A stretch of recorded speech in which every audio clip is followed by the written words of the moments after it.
तो दोस्तों power star Pawan Singh का नया गाना जो कि एक बिहारी शो पे भाई रिलीज हो गया है। भाई गाना इतना जबरदस्त है ना, गाना का एक एक लाइन इतना तगड़ा बनाया गया है कि क्या ही बताए। भाई गाना का वीडियो क्वालिटी भी एकदम दिल खुश जरा देख के। और पवन सिंह का जो लुक है ना, बहुत ही जबरदस्त, बहुत ही खतरनाक, बहुत ही बेहतरीन बनाया गया है।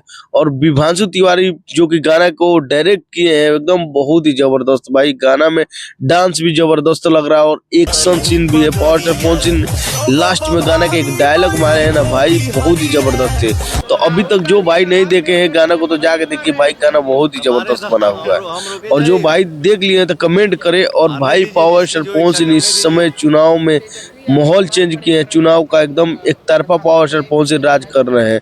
दूर दूर तक कोई दिखाई नहीं दे रहा है भाई पावर स्टार पवन सिंह का विरोधी, जो कि इतना परेशान है ना कि क्या ही बता। जिधर पवन सिंह जहां भी जा रहे हैं एकदम माहौल चेंज कर दे रहे हैं। अब भाई पवन सिंह का जो फैंस है ना, इतना प्यार दे रहे हैं कि भाई इतना भीड़ लग रहा है, इतना ज्यादा पावर स्टार पवन सिंह के फैन आ रहे हैं ना कि एकदम गर्दा उड़ाया है पावर स्टार पवन सिंह। तो कैसा लगा अपडेट आप लोग कमेंट कीजिए और चैनल को सब्सक्राइब कीजिए। मिलते हैं नेक्स्ट अपडेट के साथ।